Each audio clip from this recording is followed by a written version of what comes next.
Thank you, Amanda, for that wonderful introduction. Welcome to the podcast. You know the name of it, so I'm not going to say it. We are streaming live right now over Facebook, YouTube, and Twitter, because Twitter is fun again. Yes. Wasn't doing that for a while. Well, tonight's episode, like I said in the intro, my recording, and for Scott the IT guy, you'd know, oh, you heard me breathing. Okay. You know I'm live because you see the basketball game behind me on all three screens, if you were paying attention, Scott the IT guy, instead of just trying to be a troll. He's a good troll. He's an all right guy. What was I saying? Yeah, so tonight's going to be a somewhat easy show. More mixtape talk, and maybe finish up a lot of some of the 80s songs or groups or whatever that were horrible. Speaking of horrible, here's my co-host, Jack Labrada. That's not very nice. Hey, I think what Scott was referring to is you could not hear your intro. All we could hear was your breathing. Really? So I don't know if you want to start over again. I think we'd all be okay if you did, but you could not hear your intro at all. Wow. Well, let's see how that. See, this is live. Let's try this again then. All right. It was me breathing. Let's see. Why wouldn't that go? It was. I don't know. It's not muted. Let's see.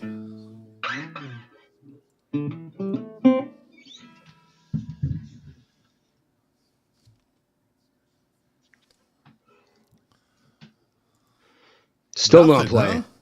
Nothing. All right. Well, I'll just add it in when we do the podcast.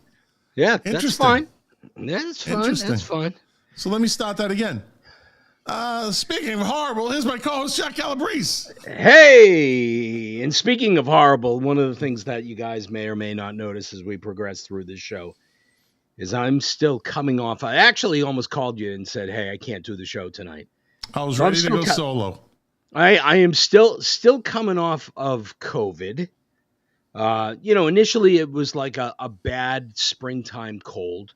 And it didn't get much worse than that. But one of the things that I do notice is that when I hit like 5 or 6 o'clock, I am toast. And the work that I do, I spend a lot of time communicating with people, a lot of meetings and that type of thing. And what I'm finding is I'm losing my voice. You know, I start off with the olive oil voice and the guinea charm, and halfway through I'm Johnny Mo's going, "Bird stole the ball." It gets ugly fast, man. It goes with the territory, man. Goes with the territory, the fatigue, the whole thing. So we have in my neighborhood, Deb got it, Vanessa got it, our next door neighbor got it, our next door neighbor on the other side got it. So it up here in the Northeast, it is raging, and everybody that I just mentioned, everybody fully vaccinated, boosted, and all of that horse shit. So, doesn't prevent you from getting it, may mitigate some of the symptoms, but man, this thing is still rolling on. It's alive and kicking up in the hills of New Hampshire. Yep. Yeah. Yep. So Scott the IT guy says, Jack looks more alive than King Tut at the moment, so that's a plus. Scott the IT guy's on a roll. He's just he's talking to him like new at this, and yeah. It's good to have him back, though. It's good to have him back. It's always good to have him back. Yeah. When he's not hacking and I don't mean the COVID hack, if you know what I mean. Yeah, he's a dark web type of guy. Who knows what that boy can get? Well, he gives the smiley face. All right, so let's jump into this. I think I've asked you this before. Who had more albums when you guys merged, you or lovely Miss Deb? Oh, I did by a long stretch. Hold on, is that the train? It is. There it is. Can you hear it? I love it. The windows are not open just yet. I haven't heard it for a while. Hear it? Yeah, I can hear it. Yeah. Anyways, dead air. Yep. So that's why I have the Pioneer Monitor 10s from 1979. They pick up everything. Scott Lock, Scott, the IT guy, can have all the snazzy equipment he thinks he has. You can't beat this old technology, buddy. Yeah. Can't beat it. So you and Deb, more albums. So this is kind of typical of Deb and I in terms of our music. I have a wide variety and a lot. I'm like, oh, let me explore this. Let me explore this. Let me explore that. Deb is very good at curating what she likes. I've always said this, that I like a lot of things. I love music, and I love music in a lot of genres and a lot of bands and whatnot. There's no question in my mind that my wife has better taste in music than I do. She's very particular, and that is reflective of her album collection. So when we first merged our record collections, she probably had, I'll say 75 to 100, and I probably had 1,000. Okay. I kind of figured that because I knew your record collection. I listened to your record collection. Yeah. At least a piece of it during some parties. You know what? I still have a couple of albums that are still stained with Zambuca and Bailey's or any other type of illicit materials. You got to love our viewers. Our viewers are the best. They are definitely an eclectic group. Tom Spallone says, "Greetings from Boca Raton, you pieces of shit. Yes, I'm drinking." You know what I love about you. that? Yeah, good for you, Tommy boy. Yeah, you know what I love about that? Watching. I get lumped into the whole pieces of shit thing. I don't know Tom. I don't know Tom at all. Well, hey, listen, he's watching. That's all that matters. He's watching. Yeah, he's watching, and you'll notice that I said.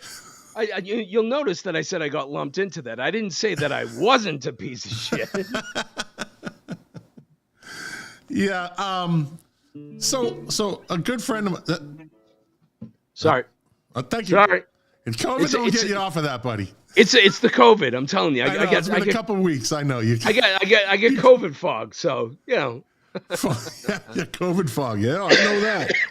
I know that. A friend of mine and friend of the show and contributor at times, avid listener, my friend Todd Sockman, he sent me his record collection because as you know, I lost my whole record collection from when I was a kid. It's a whole story. Wasn't many of my doing, but so I started regrouping and I started collecting collections, which was very nice of people to say, hey, have them, right? So my friend Todd sent me his, and it sounds like Deb's. It's very specific. He didn't have a lot, but he had what he liked, a curated collection. Can you give all of our viewers a flavor for what he actually liked? I mean, he liked long plays, In Excess, Depeche Mode, stuff like that, 80s stuff. Didn't have any 70s stuff. More new wave-ish. The Go-Go's. He had every Go-Go's album. He did. Which I'm sure you appreciated. Hey, listen, I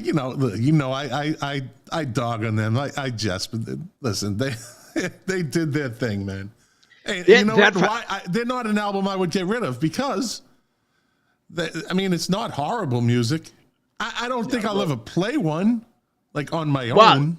I think that there's one that's worth playing. So even though I may have been accused of being on the pro go-go side, I was a pro. In terms of their records, they have one great record, which is their first record. Yeah, I was going to say the first album. Yeah. The first album, cut for cut is a pretty solid record. Yeah. Does it line up with other fantastic debut albums, whether it was the first Boston album or the first Cars album? No, not even close. No. Not even close. But it's a solid listen. Listen. Yeah. But beyond that, like a lot of other artists, there are good songs on the Go-Go's records, but it's not an end-to-end cohesive track for track. This is really a great record. Well, we've talked about that. How many records are really actually like that? Not a lot. Not a lot. Not a lot. And I wouldn't expect, I mean, listen, what did we say before? I think we've said this a number of times over the last year and almost year and a half coming up on it. If you bought an album back in the day and it had 4 good songs on it, 4 solid songs on it, that was a good album.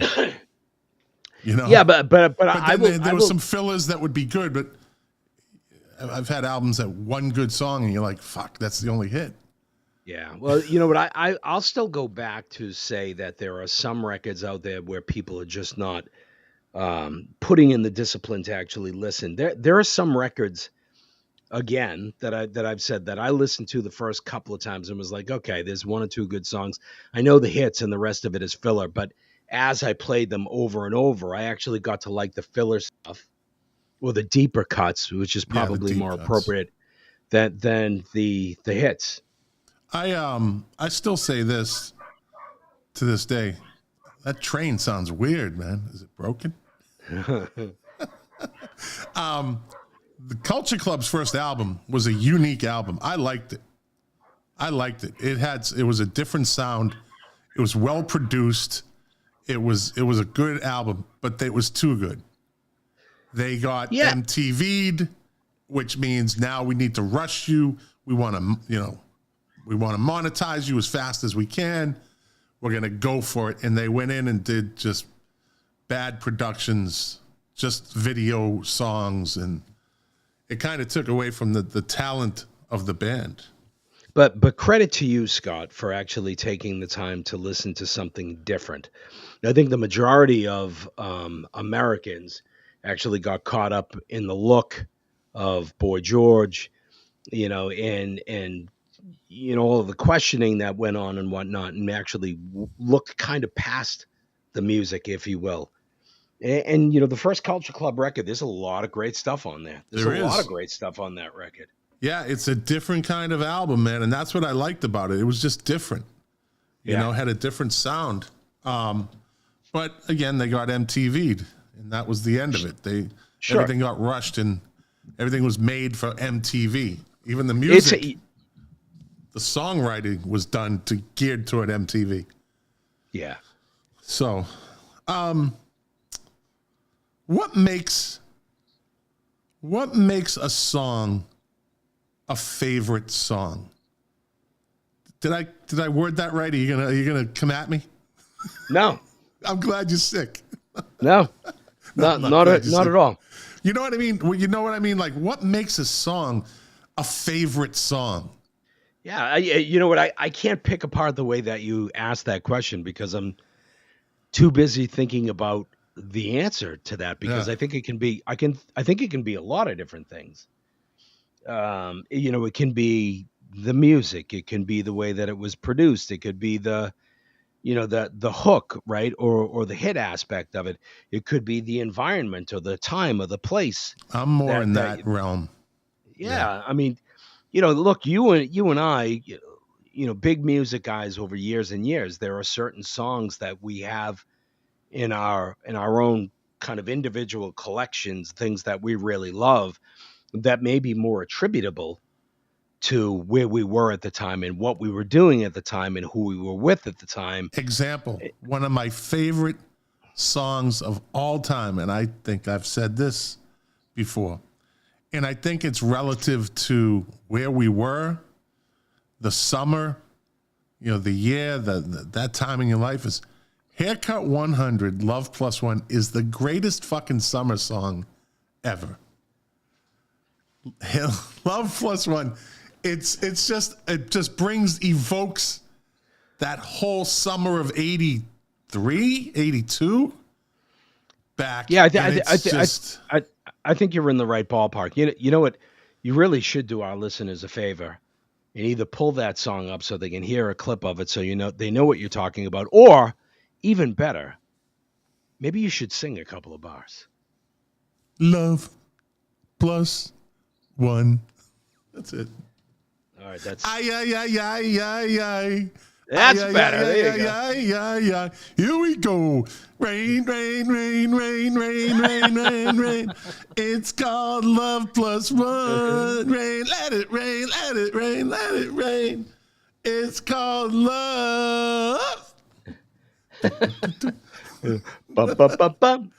it's a great fucking song, dude. Nick You know how many people Hayward. listening are going to go listen to that now?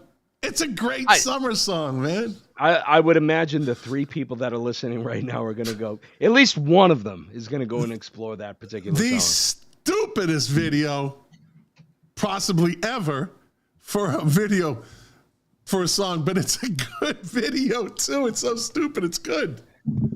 It's Yeah, so but stupid, it's good. that was back in the day where people didn't necessarily have a lot of the like concept videos, and there probably wasn't a lot of. It was all budget. visual. Certainly not for a band like Haircut 100. Nobody Flock of was saying, hey, Seagulls. nobody was saying, hey, let's spend $1 million on a video for Haircut 100. Flock of Seagulls, if you look close enough in the video I ran, there's the video camera's on a tripod and it's covered in tinfoil. Yeah. And you can see it in the mirror as they're going around. It's like, but it was the concept was so cool. Look at the Beatles did those albums, did those movies, Hard Day's Night, Help. Those were music videos. But they weren't really related to the song either. It was just them running through the fields and doing all that stop and go motion, stop motion filming. And, it's basically, so I think the 80s, they just took that kind of thing. Let's just throw shit together. Yeah. Make it visual. It's funny that there are a lot of people that say, well, music videos came with MTV. Music videos had been happening for years prior to that. I mean, even if you think about, the early days of MTV, they had to rely upon the music videos of like, Ashes to Ashes by David Bowie. That wasn't something that was produced for MTV. That was produced years before as a way to be able to sell the record. And part of that was, Bowie's innovation and his kind of creative aspect in exploring different genres and different mediums. I think probably one of the great songs of the 80s that actually had a video that matched the song was that it was a bomb song, Abracadabra by Steve Miller. I mean, that video just that video just I hate caught that the song. whole magic trick thing. Yeah. Hate that song. Hey, I guess Tom Spallone said he played he was in a cover band and they played Love Plus One. Is that a Telecaster, Jack? Yeah, so Perry, this is It's not Perry. Perry. Yeah. Yeah, I'm sorry. Perry, Yeah, it's Perry. Yeah. This is a Tele. I don't know if you'd call it a Tele knockoff, but this is a custom guitar that I had made for my son. So there's a guy that's here local in Dover, New Hampshire, Ralph's House of Tone, that actually produces these. This was number 49 of the guitars that they've actually built. Beautiful, All right. Beautiful. They do beautiful work. Hey, I was listening to Sirius, right? And they have the YouTube channel and they have the advertisement, Sirius XM. And they say,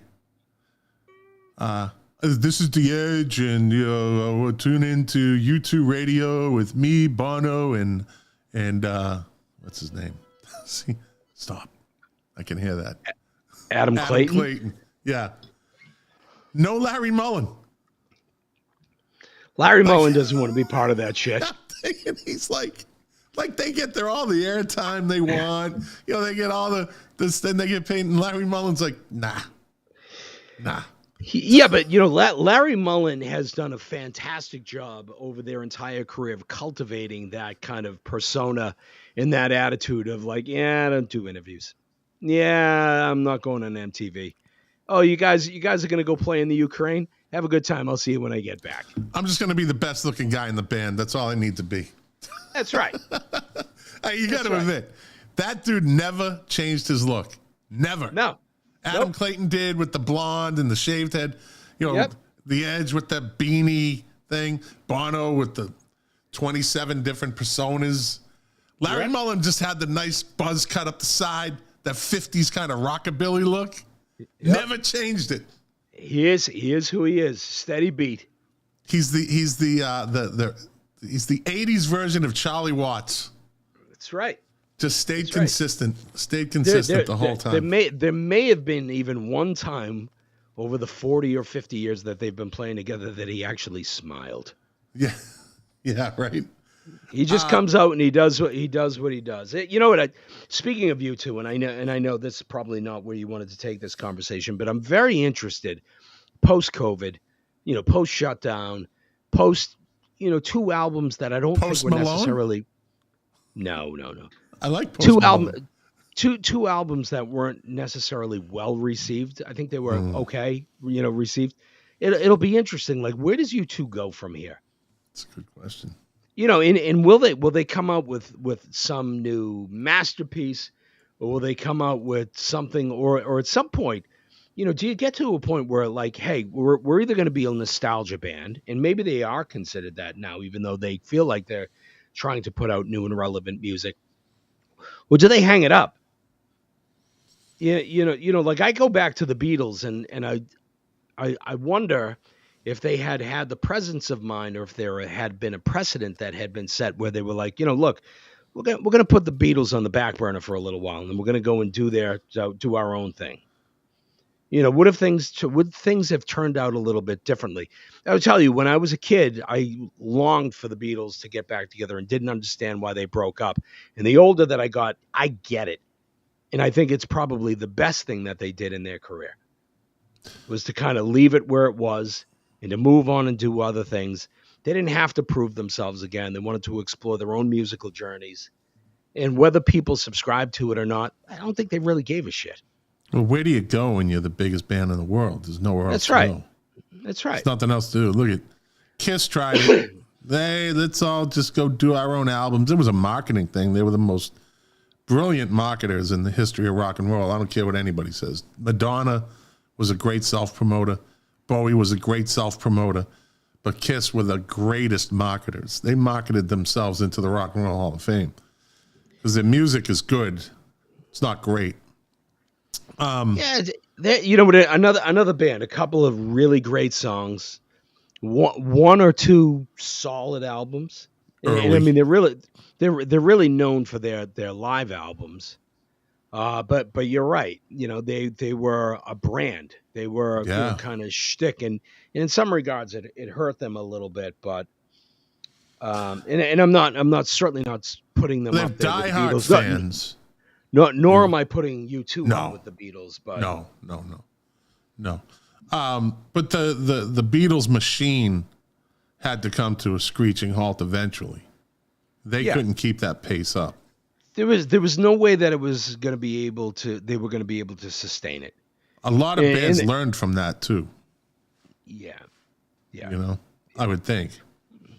Well, you know what? Here's kind of the interesting thing is that if you applied kind of the band logic to any other type of art, I mean, think about it. Can you imagine if you had 4 artists like the Beatles, but instead of them being musicians, they were writers, that they pushed, they wrote stories.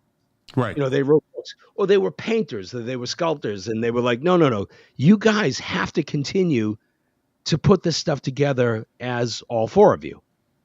At some point that the wheels fall off of the wagon. Yeah. Yeah, no doubt. So we had the Rock and Roll Hall of Fame inductees announced recently, right? So let me see. I know I had it somewhere. Yep, right, Duran and Dolly Parton. Yeah, so we had Eminem, Lionel Richie, Duran, Eurythmics, Carly Simon. I got something to say about that. Pat Benatar. She's been eligible since 2004, but didn't get her first nomination until 2020. So, You start seeing a lot of women getting put into this, into the Rock and Roll Hall of Fame. It's all going that way. It's because, okay, let's start with Dolly Parton. Wait a minute. I don't understand the comment that you just made that it's, all of a sudden there's women coming in. Look at the amount of women that have been put in over the last 5 years, as opposed to prior to that. I'm not saying they don't deserve it. I'm just saying it's just probably noticeable. It's noticeable. Yeah, I think in the early days of rock and roll, it was definitely a male-dominated genre, unfairly, quite honestly, because there were it's plenty 90% of it is men. Yeah, and why? Why is that? Testosterone-driven music. That's certainly part of it, and then part of it is, if you think about the machine that was pushing a lot of that music, they were trying to market to males 18 to 25. Yeah, and it worked. Yeah, it sure did. It worked on us for a good long time. Yeah. And so Dolly Parton, who said she didn't want to go in, was forced in, and nicely. She made some comments. I don't know if you read up on this. She made a couple of comments. She said, "I guess we're making more news now," right? Because now she's like, they told her you're in, whether you like it or not, Dolly. And she said, and this is the class of that generation of musicians, especially country musicians, country singers, country artists. She said, "I feel honored that all people that voted for me did. And I appreciate the Rock and Roll Hall of Fame people for staying there with me. I never meant to cause any trouble or stir up any controversy. It was just always my belief." See, this is old school. This is, and you and I think just like this, I believe. She said, "It was just always my belief, and I think millions of other people out there too, always thought the Rock and Roll Hall of Fame was just set up for the greatest people in the rock and roll business. And it just didn't feel like I really measured up to that. And I don't want to take anything away from the people that have worked so hard." So that's all class right there. Total class act. Right? Total class act. And she's right. It's the Rock and Roll Hall of Fame. They lost their way 15 years ago. Yeah. At least. But, she had the class to say it. She has the clout to pull it off. And God bless her. I don't think she belongs in the Rock and Roll Hall of Fame. I mean, I've mentioned her in the past. Why isn't Glenn Campbell in? Still doesn't get me. Still doesn't sit well with me since they're going into that. Maybe he'll get in. I don't know. Maybe because of his. Well, no. Glenn Campbell was a country star with a rock and roll attitude. Just the DUIs and not to mention, a lot. I bet you there's a lot of listeners out there that don't realize the guitar chops. Oh, Glenn Campbell was a monster guitar player. So was Roy Clark, but they got stuck in that country little niche back then. It was just a small niche. Sure. It was very regional, correct? Yeah, but what I think that part of it, and this is not coming from any real, study. This is just kind of, instinct, is that more, country, more hip hop, more, even jazz influence, whatnot, is to try to, identify and honor some of those acts that influenced rock and roll.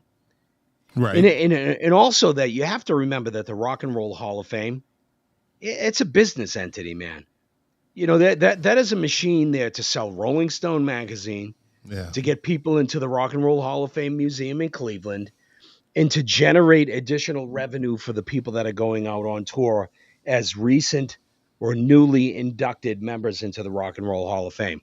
And one of the things that you may like or may not like is that if you are looking to appeal to the masses and the diversity that is the general public, you have to reflect that in the people that you select, which means that you can't stick necessarily with just straight ahead rock and roll.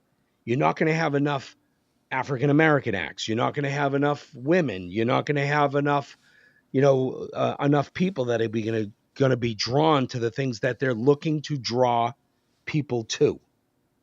So they almost have to, from a sustainability standpoint, expand the way that they view and their definition of what rock and roll is. So they have a brand problem then, because they should have figured that out a long time ago. Like, let's think, be forward thinkers and instead of just sounds like, oh, it's the Rock and Roll Hall of Fame, and thought this through and maybe called it the Music Hall of Fame. Well, you know what? Look, we've had this discussion in the past. But this same thing happened with MTV. In the early days of MTV really identified themselves as kind of an FM rock kind of alternative station to a certain extent. They were definitely outliers, but it grew to be such a phenomenon that there were parts of the general public that were saying, "Hey, we're not represented here." Why That's why they invented playing Yo MTV Raps, one of the greatest shows ever on MTV. Why Yo aren't MTV you playing, Raps. Yeah, why aren't you playing Michael Jackson? Why aren't you playing Prince? Why aren't you playing Lionel Richie and whatnot? And their hand was kind of forced in a way to kind of recognize that, okay, this isn't the narrow scope that we thought it was. It's much broader than that, which means that our thinking has to be much broader than that. But here's the cool thing.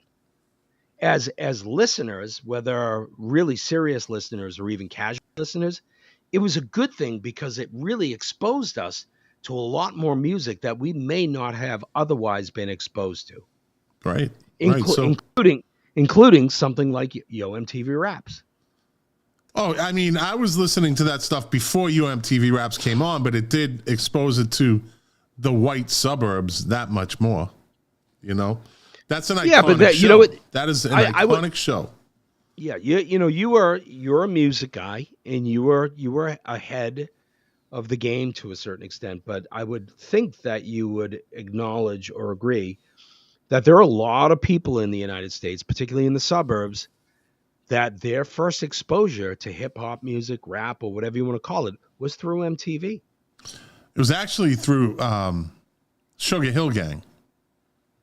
That was the icebreaker. That was then it was a slow trickle. So who was the first rap group inducted into the Rock and Roll Hall of Fame? Do you know? I don't know that I know the answer to that. I would guess that it's Run DMC. Everybody says that, right? But that's how popular they were. Maybe it was was it a band or was it a single artist? It was a group. Okay. Was it Grandmaster Flash and the Furious Five? Furious Five. They were the first ones introduced into the Rock and Roll. And unfortunately, founding member Kid Creole is now in prison for stabbing a homeless man back in 2017. He said he thought the guy was hitting on him. Homeless guy. Yeah, and Kid Creole, these are the artists that kind of were up there, then they just fell to nothing, right? So he's in prison. But Grandmaster Flash and the Furious Five, probably appropriate as being the first to be inducted. Cool Mo D came out of that band. There's a couple of people that came out of that. Pioneers. So let's get to Carly Simon. Worthy or not, in your opinion? I again, I'll go back to, Carly Simon, like her or not, is regarded as kind of an icon, has been in the business for a long, long period of time, has had just immeasurable success. Do I think that she belongs in the Rock and Roll Hall of Fame? No, I think to your very point that if you were actually calling it the Music Hall of Fame, she probably belongs in there. I think she belongs in there just as much as the Eurythmics do. That's a good point. Different types of music. Yeah, The yeah, Eurythmics but I mean, are more edgy. They're more in the rock sound yeah, than but I mean, Carly Simon. But if you put in, and it's such a goofy comparison. If you put the Eurythmics next to Carly Simon and you look in terms of overall popularity, album sales, influence, all of that, I would imagine that 9 times out of 10 people would actually pick Carly Simon. I'm not saying it's fair. I'm not Right. saying it's right. Carly Simon only sold like 5,500,000 and whatever, 132 albums, and 4 million of those roughly, huh? Career wise? Yeah. So let me see, 3, 4, 5, 6. Yeah, it was probably. So let me give you a rundown. Her best selling album was her greatest hits. Like, that's when your greatest hits album is your best selling album. That's not saying much, right? The best of Carly Simon came out in 75. No. Dude, that's a dumb comment. No, it's not. It makes is all a the sense dumb in the comment. world. No, because It's a best of, Jack. It's a best of album. I mean, come on. Why should that be your best selling album? So what is the best selling greatest hits album of all time? The Eagles. Okay, so the Eagles, their best selling album is their best of, their greatest hits. Right. So that's one. But what the comment, the statement that you just made. Your album, your greatest hits album shouldn't even count like in that kind of category. It's a greatest hits. It's songs that they were made 15 years ago. And now they're just putting a collection together. Yeah. You didn't do anything other than you recorded the albums leading up to that. These other albums, they put the time in, I'm sure Kiss's greatest hits didn't outsell Destroyer. I honestly don't know the answer to that. Yeah, but I would say that probably didn't. But the point that I'm trying to make is the way that you actually phrased that, right? Here we go with the phrase. No. Is the Eagles put a hell of a lot more work into Hotel California than they did their greatest hits album. Yet their greatest hits album has sold millions and millions of more copies than Hotel California has. And in the big picture, that's an anomaly. In the big picture of rock and roll, that's an anomaly. Greatest hits albums are put out to rejuvenate bands.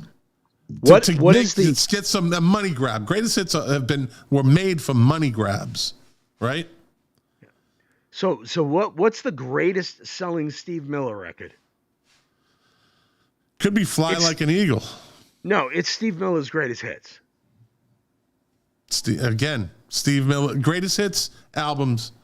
All right, maybe saying it shouldn't be your number one album. I don't think when you're adding up albums sold, maybe greatest hits could have its own category. I don't know. No, it just doesn't sit right with me. So Carly Simon. So we're talking about Carly Simon going in right to the Hall of Fame. Let me give you her album sales.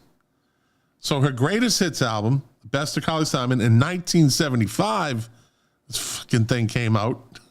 3,260,000. Okay. Then her next album from 1972, No Secrets, sold 1,205,770. You're going to start to see a trend here. Then Coming Around Again came out in 1987, 1,160,000. Then her greatest hits live album in 1988, another greatest hits, 1,150,000. Then Boys in the Trees came out in 78, 1 million albums. And then Reflections, Carly Simon's greatest hits in 2004, sold 633,000 albums. Hot Cakes in 74, 516,000. Anticipation, 500,000. Nobody does it better. The very best of Carly Simon in 1999, 60,000. Right? I mean, you just start going down the list and you're like, she has 4 greatest hits albums. What the I mean, I guess that gets you into the Rock and Roll Hall of Fame. No. No, it shouldn't. Look. I don't think that you can go based upon just album sales. I'm not saying you should ignore it, but I don't think that you can go by just album sales. Who sold more albums, Joni Mitchell or Carly Simon? Joni Mitchell. Yeah, she may have. I don't really even know the answer to that, but I can tell you that if you go and you look at Joni Mitchell's catalog, she doesn't have like million seller after million seller after million seller. The Ramones are in the Rock and Roll Hall of Fame. Do you think who sold more records? Do you think Carly Simon has sold more records than the Ramones? I can almost guarantee you that she has. The Sex Pistols are in the Rock and Roll Hall of Fame. Carly Simon has definitely sold more records than the Sex Pistols have. Chuck Berry is in the Rock and Roll Hall of Fame. There's a good chance, and I don't know this, I'm going out on a limb here, that there's a chance that Carly Simon has sold more records than Chuck Berry. It's not just about album sales. She's only had 2 number 1 hits. She had 16 top 10 hits and 28 songs in the top 40. How many number 1 songs has 2. Joni Mitchell had? How I many don't know. number I don't 1 know. songs? Yeah, I bet it's not many. But is Joni Mitchell a prolific songwriter? Absolutely. So don't you think that had a lot of credibility getting her in? Probably more than anything else? Sure. Carole King, a prolific songwriter. Amazing songwriter. Tapestry was her most famous album. Of course. But she got in because of her talent of prolific songwriting. Carly Simon is average at best music personality. I'll just say a music artist, in my opinion. In my opinion, she does and always did have the greatest mouth in the history of music. Carly Simon has the greatest mouth ever. Sheryl Crow comes in second. Greatest mouth ever. Carly Simon, by far. I have no opinion. I noticed these things. Yes, I noticed these things. Yes, yes. Oh, Tom Spaulding says James Taylor knows that. Good one. Good one. Boys. So Miss Benatar gets in, right? I would venture to guess that Pat Benatar, and I don't know this either, that Pat Benatar has probably sold more albums than Carly Simon and Joni Mitchell put together. I would think. Maybe. Thank you, MTV, right? And we can always add that in from these 80s, these big 80s acts. MTV gave them the edge and the ability to sell more albums and cassettes and et cetera. You know, Mark Flynn says Pat sold more. I think he's just saying that, but I don't think he knows. He's Googling right now. He's going to Google right now. Let him Google. Mark I Flynn, don't mind Facebook. Google away. I don't mind if he does our research for us. Yeah, doesn't matter. So what about the other artists in there? Duran, absolutely. Yeah, absolutely. They were a huge band. They were influential. Yeah. They have longevity. You know, they have the album sales. You know, they have the story behind them. You know, Eminem, absolutely. I think, you know, was a game changer. You know, huge popularity, great songwriter. You know, that really kind of interesting story. You know, really, really very kind of compelling and that type of thing. You know, Lionel Richie. I think Lionel Richie belongs in the Rock and Roll Hall of Fame more for being in the Commodores than being in. No, he was huge in the 80s. Oh, and yeah, he was one of the owners. I get it. And again, another great songwriter. I get it. And I'm not saying that he I wasn't a big belong fan. Don't get me wrong. I was not a big fan. he was a soft rock kind of guy. It almost goes back to his Lionel Richie rock and roll. No, I don't think Lionel Richie is rock and roll, but I think to your point, and you've said this all along, is that the Rock and Roll Hall of Fame should be the Popular Music Hall of Fame. Pop Music Hall of Fame, yeah. Yeah. Also, number 3 on my list of actually, there's 3 and 4 of great mouths in rock and roll. So behind Carly Simon, you have Sheryl Crow. And then behind her, my girl, I always loved her, Annie Lennox, has a great mouth. She has a great mouth. They are all beautiful, strong, intelligent women. Shut the fuck up. They got great mouths. So does Pat Benatar. She has a good mouth, too. Things I notice. Joni Mitchell doesn't have a good mouth. Ay. Jesus Christ. Mark Flynn says Annie Lennox is too dang skinny, only because Mark Flynn likes Mama Cass. Mark Flynn was a big fan of the Weather Girls. Yeah. Hey, who wasn't? Great band. Yeah, weren't they? They? They sold out everywhere they went. Well, the Weather Girls weren't those 2 women part of the group that were the real singing behind Milli Vanilli? Part of it, yeah. I think that might be true. No, they did Martha. I forget her last name. She did the Black Box. They used her voice, sampled her voice for hits in the 90s, like this group Black Box, and they were dance clubs. They were dance songs. And another one, she was the vocals, and they just put people in her place on the videos. But I forget her last name, but phenomenal voice. So who got screwed in the Rock and Roll Hall of Fame this year? The Pet Shop Boys should be in the Rock and Roll Hall of Fame. No. Yes, they should. There's a band that is in the Rock and Roll Hall of Fame now, or will be inducted into the Rock and Roll Hall of Fame. But the Rock and Roll Hall of Fame has a bullshit category now. So they have the performers category, and those are the acts that we had just mentioned: Duran Duran, Dolly Parton, Eminem, Lionel Richie, the Eurythmics, Carly Simon, and Pat Benatar. Judas Priest. Yeah. And let me preface this by saying that I'm not a huge Judas Priest fan. They get a couple of good songs that, back in the day, it was great when we were at a keg party and somebody put on Living After Midnight, or You Got Another Thing Coming, or Breaking the Law would come on. Yeah, it's all fine and well and whatnot.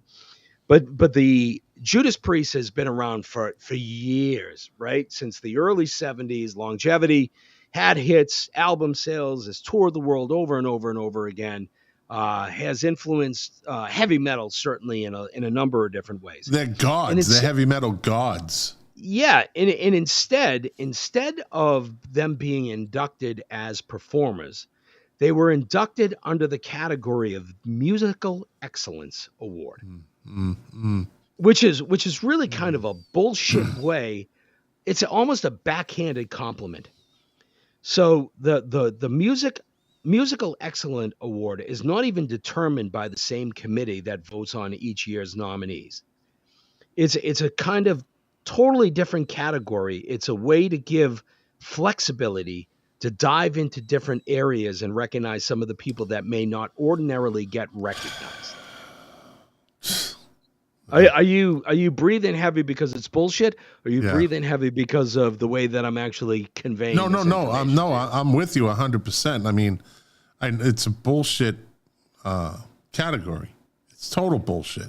Yeah, it's like you're good enough, but you're not good enough. Yeah, I mean, look, not for nothing. I mean, here we are. We're spending an awful lot of time talking about the Rock and Roll Hall of Fame. What does it actually matter? I mean, like, if somebody said, "Hey, we're going to put Judas Priest in as a performer or in the musical excellence category," would 99.999999% of the general public care or even notice? Just put them in and give them the fucking credit that they deserve. if you're going to put in Carly Simon and Lionel Richie and Eminem and whatnot, here's a band that has had a huge amount of success for a long period of time, and has paid their dues.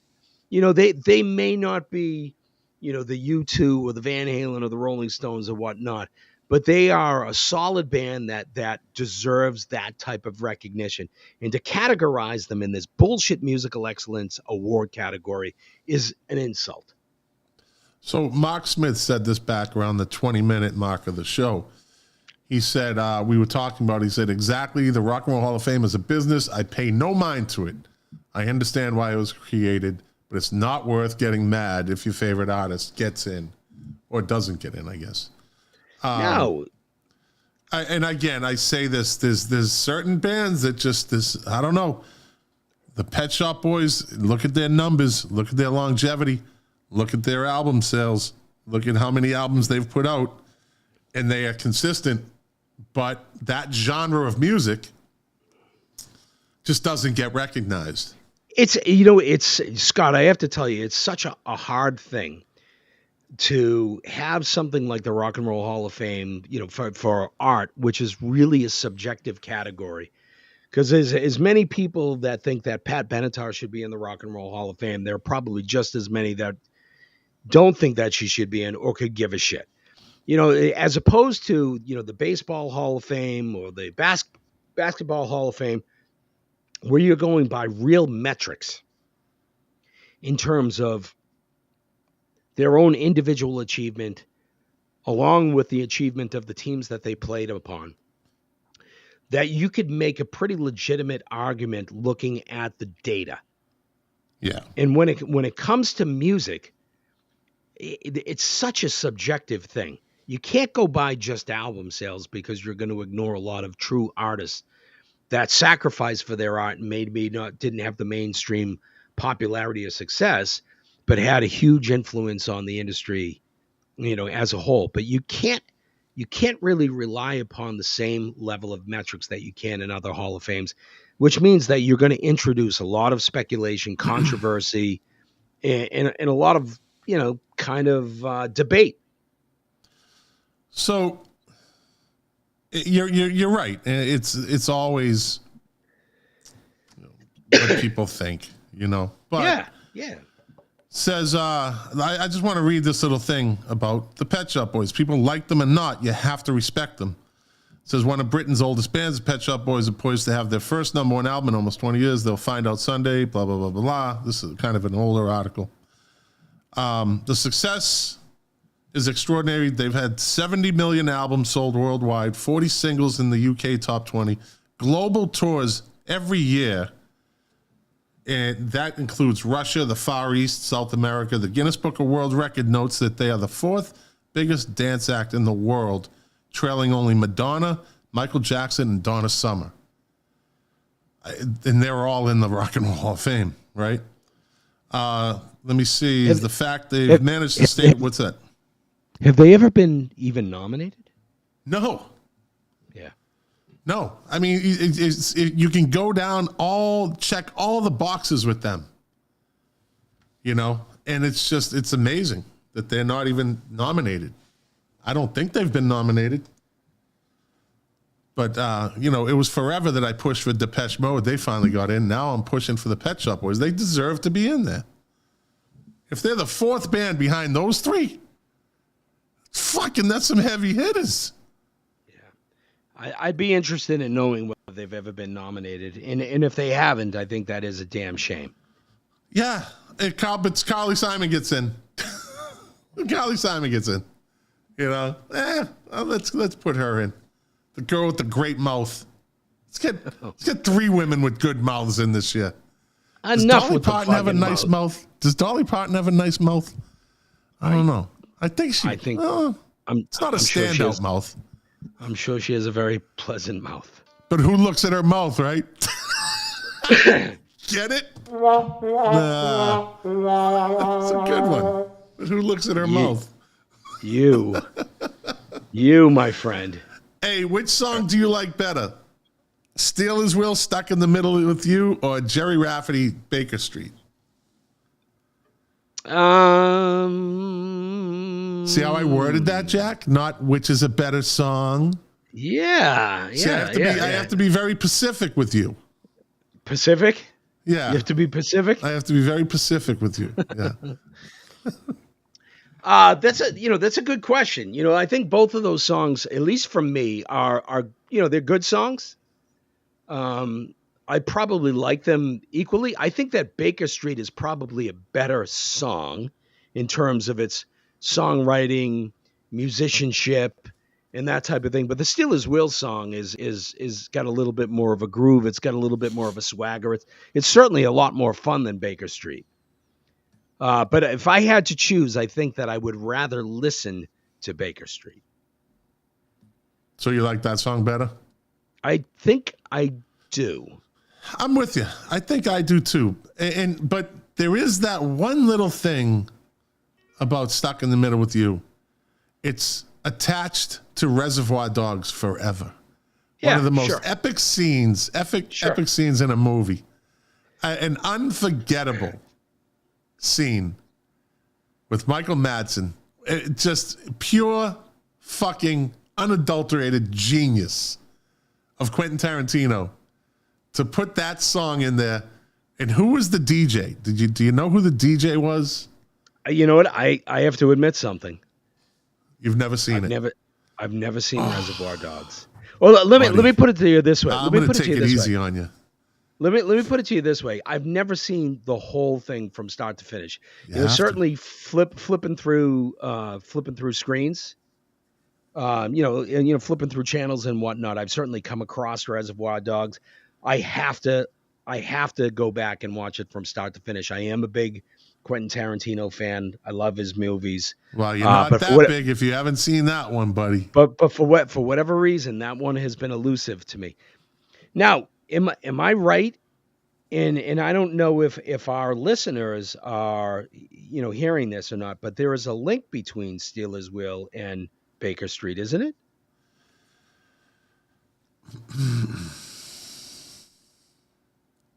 Is it the Rafferty brothers? Who's the lead singer of Steelers Wheel? Do you have your Jerry phone Rafferty. on you?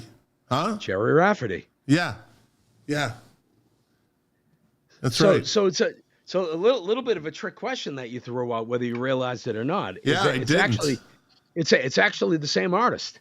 Yeah, that's right. Didn't even put it together. I was just going straight off the songs. Good pick, though. Good pick. So, do you have any... well, let me ask you this. What was the senior song? Your senior year, 1983? Our senior song... Yeah. Our senior song, somebody was trying to get creative and really kind of blew it. Oh, when you preface that, it's bad. Yeah. So our senior song was The Famous Final Scene by Bob Seger. Which, Bob Seger, great artist. The Famous Final Scene, I get it. There's some, poetic aspect to it. But it's not a great senior song. It's not even a great song per se. No, I always looked at greats. I always looked at your class. Class of '81. Wasn't your senior song "Born to Be Wild"? Born to Be Wild. There is no preface on that one. I love it. That's the greatest senior song ever. Born to Be Wild. Yeah, I loved it. Out of control. Let me see. Mark Smith says his senior song was in '87. I was just getting to the Philippines in '87. Well, the end of '87. Never Say Goodbye by Bon Below Me. It's a good one. Mark Flynn says Pet Shop Boys became eligible in 2011. Have never been nominated. See that? It makes no sense, man. I wonder why. I mean, wouldn't it be kind of interesting to, ask whoever the nominating committee is or the people that actually vote and say, what is it? What is it about the Pet Shop Boys that people find so offensive that they haven't even come as a nominee? And the fact that dance music has, and that whole techno sound and the whole, right, it has come so far, and they were right there on the ground floor of it. that kind of electronica sound, and the fact that they never broke up. They just, did different. Neil Tennant went and played with Johnny Marr and what's his name from New Order. They started electronic. I mean, who's that? Peter Hook. Peter Hook. Yeah, Peter Hook. Yeah, no, the lead singer. Who's the lead singer from New Order? Gordon. It's not Peter Hook. No, I thought it was. Wasn't it? Gordon Lightfoot. Yeah. The Lake Gitchagumi. Lake Gitchagumi.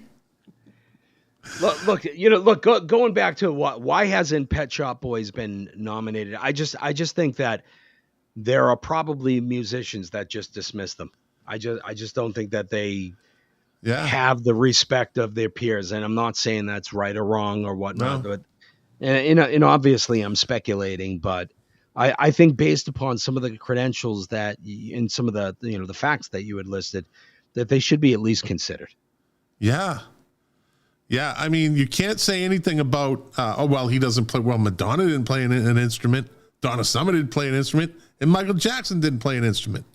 They had backup bands, Neil Tennant, he sings, but he's got his sidekick. I can't think of his name offhand. COVID fog. Brain fog?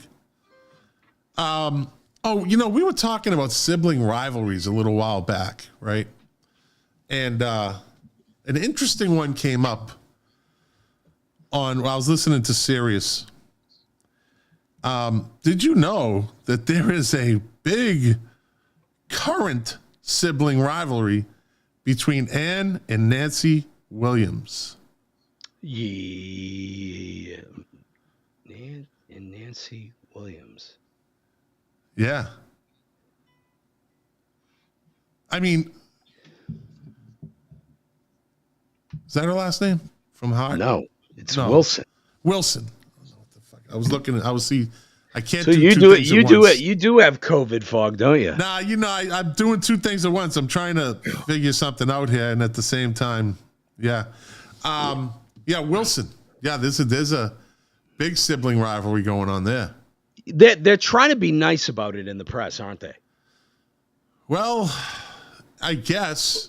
Because one of them wants to keep doing the Hart thing, and the other one is like, no. And it started. You know how it started? Well. My understanding of the Wilson sister, rivalry that's going on right now is not that one of them wanted to do the Hart thing and the other one didn't want to do it. It's that one of them wanted to kind of ride the crest of their previous hits and kind of be the nostalgic and go out and tour and make a bunch of money and whatnot. And the other one wanted to create new Hart music. Well, that's not why they're having a rivalry.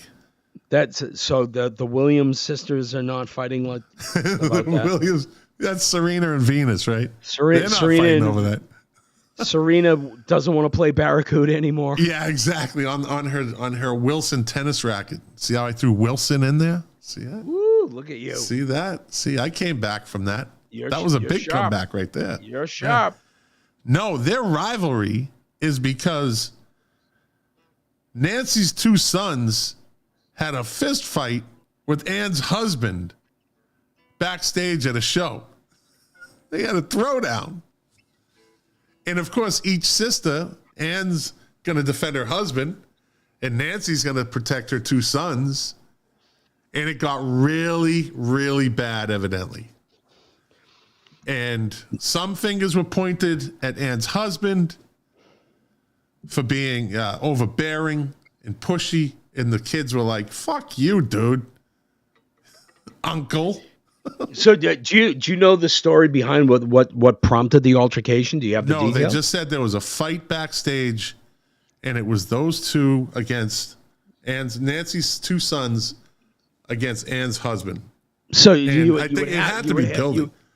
You would have to imagine, and again, and I'm speculating, is that Ann's husband, was trying to take some type of managerial control of the band in terms of their artistic direction or what they were playing or whatnot. And he started, pushing his will around and, hurt Nancy's feelings, and the boys clobbered him. Could be. And I think, Perry Dedovich, is she still married? Is Ann still married to... No, to Cameron Crowe? I didn't think so, yeah. Because that would have been big news. Well, you know what, Jack? I'm going to give you a break, man. I had a couple other things, but I'm going to let you get some sleep. So you know what that means. Oh, no. Yes. Time for this day of music. That's what I was looking at when I said Williams. That's what I was looking for. That's why I was distracted. But I came back with the Wilson. God. With the Wilson tennis racket. I wish What? You wish? I wish the Wilson boys were here right now to just clobber you and kill them. I would fucking kill them. So, I'll skip the Beatles. I'll go into 1964 on this day. During a UK tour, the Rolling Stones were refused lunch at the Grand Hotel in Bristol, where they were staying because they were not wearing jackets and ties. The following day, the Daily Express ran the story with the headline, "The Rolling Stones gather no lunch." That's good. Oh, that's clever. Let's get rid of that. On this day in 1967, the Bee Gees made their Top of the Pops debut performing New York mining disaster on the UK TV show. On this day in 1970, the triple soundtrack album, Woodstock, was released in the US, going gold within 2 weeks. The album featured tracks by Canned Heat, Richie Havens. Richie Havens could have had a whole album by himself in his fucking performance. Freedom! Was it almost 3 hours he played? Freedom! Yeah. It goes on and on. But, and as we talked about, the album doesn't really tell the whole story. Neither does the documentary. So, let's see. But that Woodstock soundtrack, it's a good record. It's good. No doubt. There's some great stuff on there. The Joe Country Cocker Joe and the stuff on Fish. there. Give me an F. Give me a U. Yeah. Yeah. On this day in 1972, John Lennon appeared on the U.S. television show Dick Cavett Show, claiming he was under surveillance from the FBI. On this day in 1974, Led Zeppelin attended an Elvis Presley show at the Los Angeles Forum in California. Went back and met him after. After a shaky start to the show, Elvis stopped the band and jokingly said, "Wait a minute. If we can start together, fellas, because we got Led Zeppelin out there, let's try to look like we know what we're doing." All four members of Zeppelin met with Elvis after the show, spending 2 hours backstage. Elvis asked for all the group's autographs for his daughter, Lisa Marie. Wonder if she still has those. That's got to be worth a pretty penny. Yeah. Pictures of Elvis and Led Zeppelin would be a great picture, right? Yeah. It was a sad day on this day in 1981. Jamaican singer-songwriter and legend, get that? Legend, Bob Marley, like the crossover there? Died at the age of 36. It's a good album. Way too young. Way too young. Yeah, in 1977, July 77, Marley was found to have a type of malignant melanoma under the nail of a toe. Marley's health deteriorated as cancer had spread through his body. Marley had the 1981 single No Woman, No Cry, plus over 10 other UK top 40 singles. In 1990, the 6th of February was proclaimed a national holiday in Jamaica to commemorate his birth. The compilation album Legend, released in 1984, is the best-selling reggae album ever, with sales of more than 20 million copies. I will give that one. I'll give you that one. So have you ever owned that album? I do. Have you owned? So here's an interesting thing, and I don't know if you've ever noticed this or not, but there's a song on the Legend album that when I first had it, there's Buffalo Soldier. You know Buffalo Soldier, dreadlock Rasta. The first version of Legend that I had that song on it, but it was a fast version. Yeah. It was almost like the Banana Splits. Good one. Exactly. Right. But then when I got those it on fucking CD, Splits ripped them off. Well, he ripped them off. But then when I got the CD, it was the slow version. Interesting. I'll I have to check that out.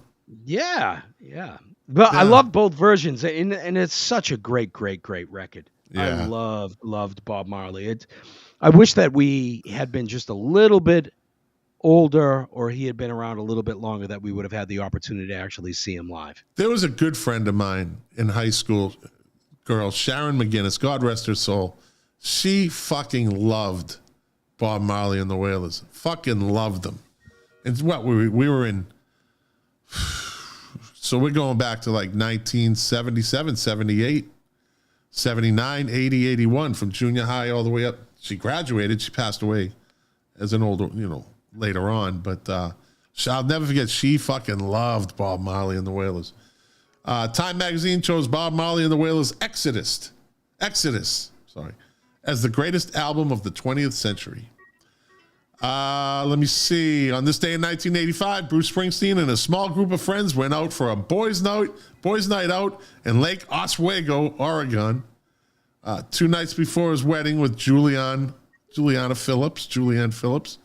Drinking in the Gemini pub, Springsteen sang a number of songs karaoke style. Who gives a shit?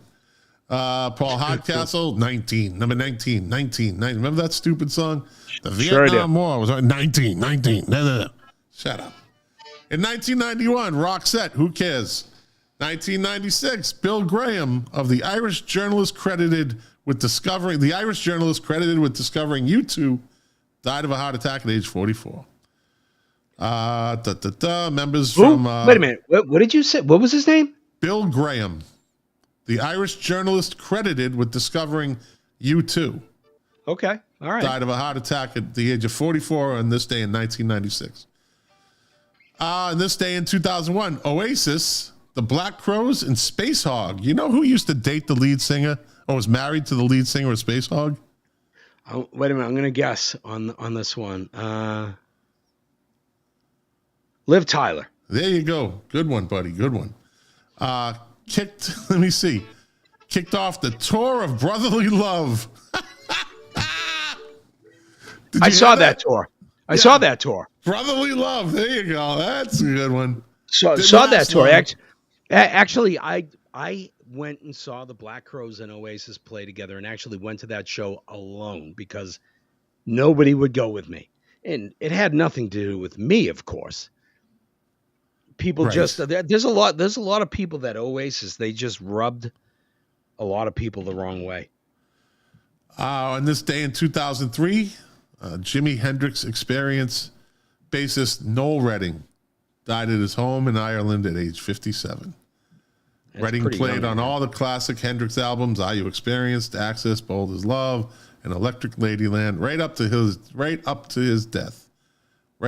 his death. Redding had been taking legal action against the Hendrix estate, for payment estimated at £3.26 million, which is about almost a little over $3.5 million in American money, maybe $4, for his part in the recordings and for ongoing royalties.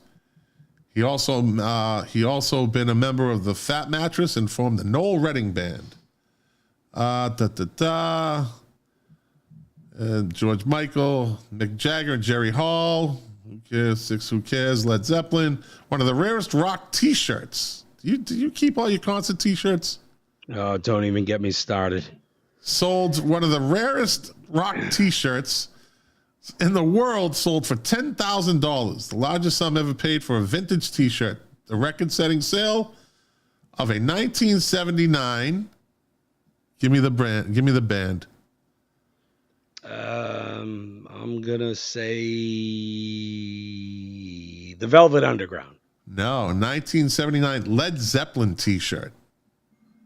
Yeah, world's rarest and most expensive vintage T-shirt. So I don't know why.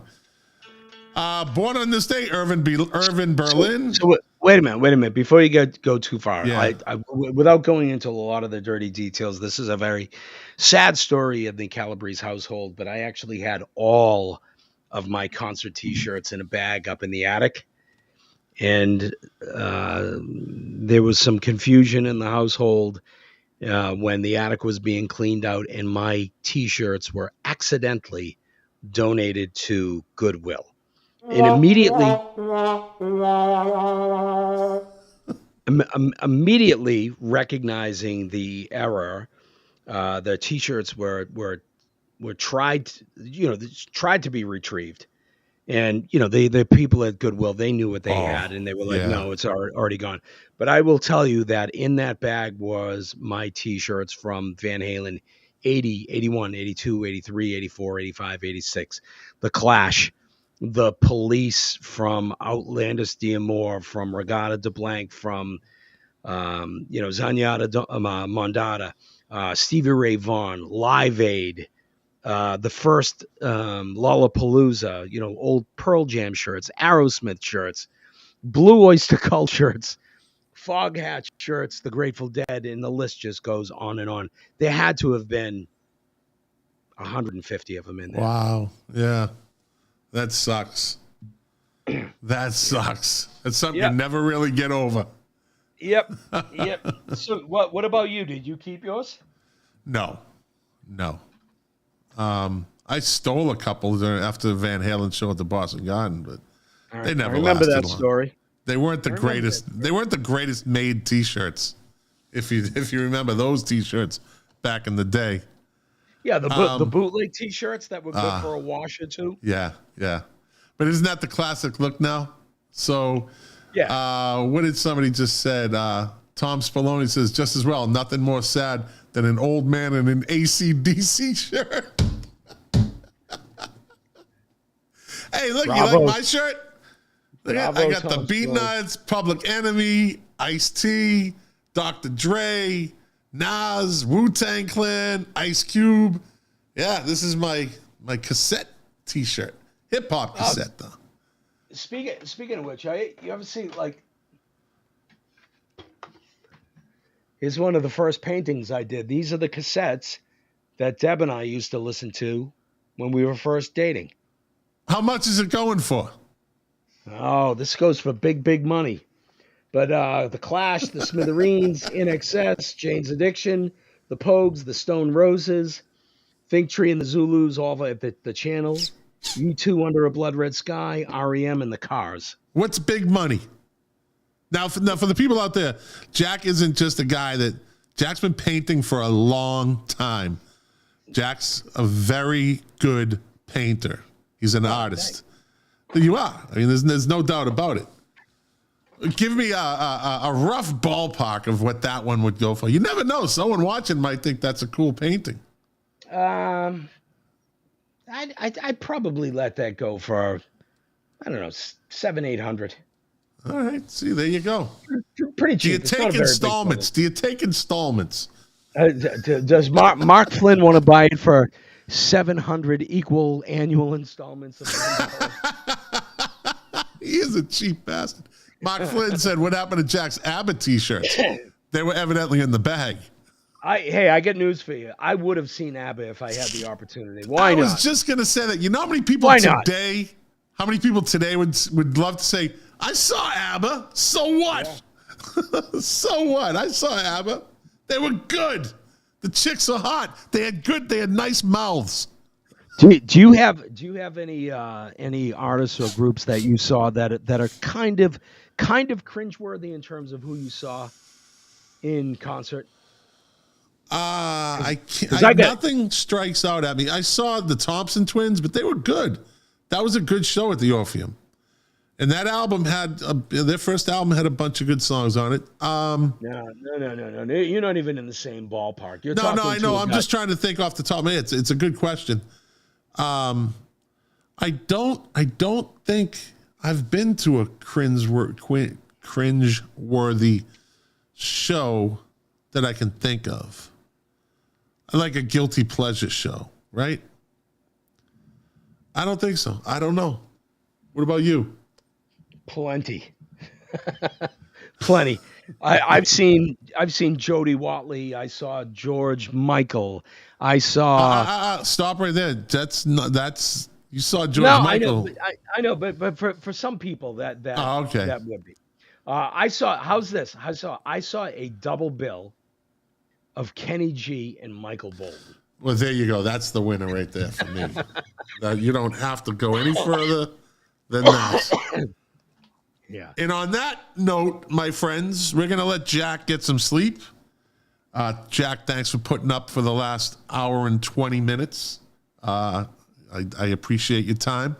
I appreciate everybody that watched. I'm sure Jack appreciates them too. Thank you for watching. If you like this, share it. If you're going to go listen to this, listen to it on the on a platform. Go to one of the podcast apps for you people that are watching. Although you've already watched it, so why you want to listen to it again, I don't know. But if you're listening out in podcast world, we'd appreciate it if you gave us 5 stars or whatever your ranking system is on the podcast platform you listen to. You people are the Tom Spallone. He starts off with calling us pieces of shit, and he ends up calling us bitches. Bye, bitches. Thanks for watching, Tom. I hope we got to do a couple drinks. Tom's got to go and finish writing his sermon for Sunday morning. Yeah. He's Father Tom. Father Tom. Anyways, you guys are the engine that drives this machine. Without you, it'd just be me talking to Jack. Well, and we do that anyways. So, again, thanks for listening. Thanks for watching. Share this if you like it. If you're watching on YouTube for the first time, hit that subscribe button and hit the alert bell next to it. And we will see you next week, hopefully.